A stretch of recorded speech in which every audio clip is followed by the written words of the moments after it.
Selamat malam, Bapak-bapak Jemaat ATK Ambarawa yang dikasihi Tuhan kita Yesus Kristus. Semoga Bapak-bapak tetap sehat, kuat imannya, serta bersyukur atas rahmat yang telah Tuhan Yesus berikan untuk kita semua. Pembacaan kita hari ini terambil dari 2 Korintus pasalnya yang ke-6, ayatnya yang ke-14 sampai ke-18. Biarkanlah Alkitab terbuka dan saya akan membacakan untuk kita semua. Yang diberikan judul, Jangan Ada Lagi Noda Kekafiran. Janganlah kamu merupakan pasangan yang tidak seimbang dengan orang-orang yang tak percaya. Sebab persamaan apakah terdapat antara kebenaran dan kedurhakaan? Atau bagaimanakah terang dapat bersatu dengan gelap? Persamaan apakah yang terdapat antara Kristus dan Belial? Apakah bagian bersama orang-orang percaya dengan orang-orang tak percaya? Apakah hubungan bait Allah dengan berhala? Karena kita adalah bait dari Allah yang hidup menurut firman Allah ini. Aku akan diam bersama-sama dengan mereka dan hidup di tengah-tengah mereka.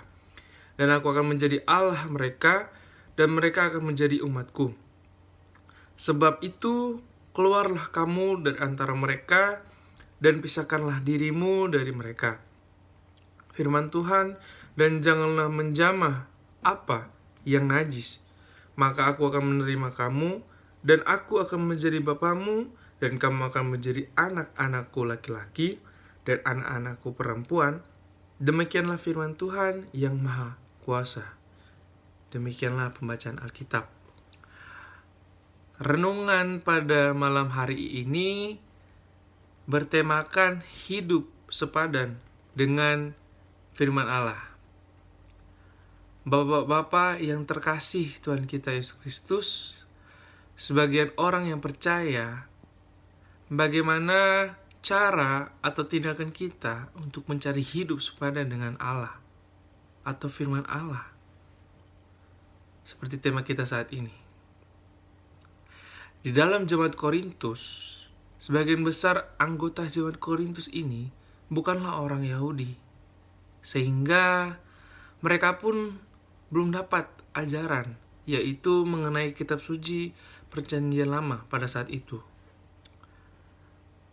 Di dalam surat Korintus yang kedua ini, yang dituliskan oleh Rasul Paulus, mau menjelaskan apa yang menjadi persoalan masalah jemaat di Korintus akibat daripada tindakannya yang meninggalkan jemaat Korintus secara terburu-buru dan disebabkan oleh pertikaian yang terjadi di antara Rasul Paulus dan golongan yang memfitnahnya pun, yaitu rasul-rasul palsu. Mereka memberitakan Yesus dengan cara mereka yang lain, dan mereka mengklaim Rasul Paulus ini sebagai rasul yang palsu. Dalam 2 Korintus pasalnya yang ke-6 ayat 14-18, Rasul Paulus menuliskan surat kepada jemaat di Korintus ini mengenai pasangan hidup. Karena ada beberapa orang-orang di sana percaya yang mempunyai pasangan yang tidak percaya kepada Yesus. Namun Rasul Paulus mau mengatakan bahwa tidak ada persamaan yang dapat ditemukan lewat perkawinan dan tidak ada menyembah Tuhan yang sama. Kita harus memahami kesepadanan, kesetaraan, dan keseimbangan. Nah, 3 hal ini merupakan istilah yang maknanya ini memiliki kesamaan. Setiap kehidupan kita pastinya memiliki keseimbangan serta kesepadanan, yang dimana kita dapat ketahui bahwa sebadan ini memiliki nilai yang sama. Contohnya kepada pasangan suami istri yang sepadan. Melalui firman ini, saya ingin mencoba merefleksikan bersama dengan bapak-bapak sekalian. Siapakah yang pantas hidup sepadan dengan firman Allah, jika kita berpadan dengannya, maka setiap orang yang melakukan firman Tuhan dan menerapkan prinsip-prinsip kebenarannya dalam kehidupan, sehingga hidupnya pun akan dibenarkan oleh Allah.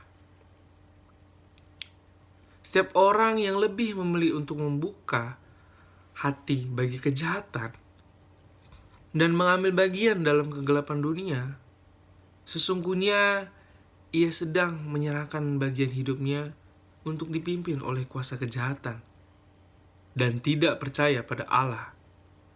Dan bagi setiap orang yang ingin membuka hatinya untuk kebenaran firman Tuhan dan berbalik untuk menjalankan hidup sesuai cara dan kehendaknya, sesungguhnya dia menyerah pada kuasa Allah hingga hidupnya pun dibenarkan oleh Allah, sekalipun dia pernah melakukan kesalahan. Dalam kehidupan kita saat ini, kita tidak perlu melakukan hal-hal yang membuat orang lain itu menjadi marah ataupun benci kepada kita. Namun, kita harus membangun relasi terhadap orang lain. Biarpun orang itu udah pernah menyakiti kita, tapi kita tidak boleh membalaskannya. Terlebih khusus keluarga kita sendiri, istri tercinta kita, serta kepada Tuhan. Mari kita melihat sosok Paulus.